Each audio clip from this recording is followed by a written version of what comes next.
Breaking update middle east से आ रही है, जहां ट्रंप एडमिनिस्ट्रेशन ने ईरान को 24 घंटे का अल्टीमेटम दिया है और पॉसिबल मिलिट्री एक्शन की चेतावनी दी है। रिपोर्ट्स के मुताबिक यूएस ने अपने रीजनल अलाइज को जानकारी दी है और न सिर्फ न्यूक्लियर डील पर दबाव बढ़ाया है, बल्कि सैन्य प्रेजेंस भी मजबूत कर दी है, जिससे तनाव और बढ़ गया है। ईरान ने तुरंत जवाब में कहा कि कोई भी हमला युद्ध जैसा माना जाएगा और वो सबसे तेज और सबसे जबरदस्त प्रतिक्रिया देगा। अरब देशों ने भी दोनों पक्षों से रिस्ट्रेंट की अपील की है, ताकि पूरे क्षेत्र में संकट और खराब ना हो। अभी की बड़ी खबर, मध्य पूर्व में आज रात तनाव चरम पर है। बंद कमरों में हुई चर्चाओं में वरिष्ठ अमेरिकी सैन्य अधिकारी सहयोगियों को चेतावनी दे रहे हैं कि ईरान पर अमेरिकी हमले इस सप्ताह के अंत तक हो सकते हैं। और हालांकि अभी तक कोई अंतिम आदेश नहीं दिया गया है, लेकिन संकेत और तेज होते जा रहे हैं। रॉयटर्स, ड्रॉप साइट न्यूज और पूर्व अमेरिकी खुफिया अधिकारियों की कई रिपोर्टों में कहा गया है कि प्रमुख अरब सहयोगियों को संभावित कार्रवाई के बारे में चुपचाप सूचित कर दिया गया है। समय रविवार 1 फरवरी से ही। संभावित लक्ष्य यादृच्छिक नहीं है। हम ईरान के सैन्य और परमाणु बुनियादी ढांचे, बैलिस्टिक मिसाइल सुविधाओं और सबसे महत्वपूर्ण बात यह है कि Islamic revolutionary guard corps (IRGC) के शीर्ष नेताओं के बारे में बात कर रहे हैं। चर्चा की जा रही रणनीति को सूत्रों ने डिकैपिटेशन स्ट्राइक बताया है।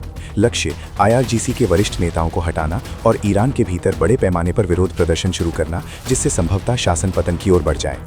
कुछ रिपोर्टों में यह भी सुझाव दिया गया है कि इजराइल इन वार्ताओं में शामिल है, जिसमें प्रधानमंत्री नेतन्याहू ने कथित तौर पर राष्ट्रपति ट्रंप से कहा था कि अवसर मिलने पर इजराइल ईरान में पश्चिमी समर्थक सरकार का समर्थन करने में मदद करेगा। लेकिन यहाँ मुख्य विवरण ये है, राष्ट्रपति ट्रंप ने अभी तक कोई अंतिम निर्णय नहीं लिया है। सार्वजनिक रूप से ट्रंप अभी भी कूटनीति पर जोर दे रहे हैं। उन्होंने ईरान से परमाणु वार्ता में लौटने का आग्रह किया है, साथ ही चेतावनी दी है कि कोई भी हमला ईरानी परमाणु केंद्रों पर जून 2025 के हमलों से कहीं अधिक बुरा होगा। साथ ही USS Abraham Lincoln carrier strike group सहित एक अमेरिकी नौसैनिक बेड़ा तैनात होने की तैयारी कर रहा है। ट्रंप ने खुद कहा है कि यदि आवश्यक हुआ तो अमेरिका तेजी और आक्रामकता के साथ कार्रवाई करने के लिए तैयार है। ईरान अपनी ओर से कोई कोरी धमकी नहीं दे रहा है। तेहरान ने चेतावनी दी है कि किसी भी अमेरिकी हमले को युद्ध की कार्रवाई माना जाएगा।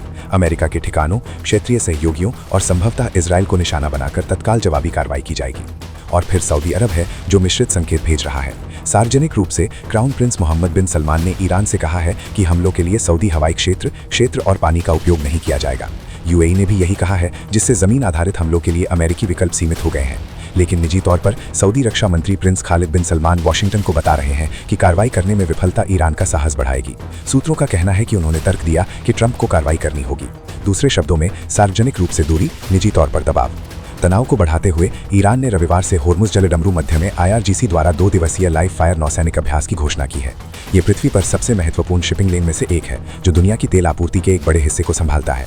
अमेरिकी सेंट्रल कमांड ने कड़ी प्रतिक्रिया व्यक्त करते हुए IRGC को सुरक्षित और पेशेवर तरीके से काम करने की चेतावनी दी है और स्पष्ट कर दिया है कि नेविगेशन की स्वतंत्रता के लिए किसी भी खतरे को बर्दाश्त नहीं किया जाएगा।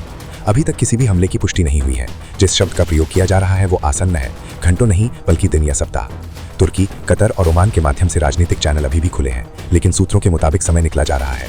सेनाओं के अलर्ट पर होने, सहयोगियों द्वारा अपनी स्थिति सुरक्षित करने और क्षेत्रीय युद्ध के खतरे के बीच अगला कदम मध्य पूर्व को हमेशा के लिए बदल सकता है।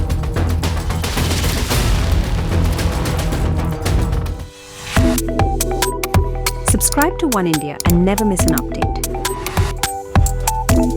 Download the One India app now.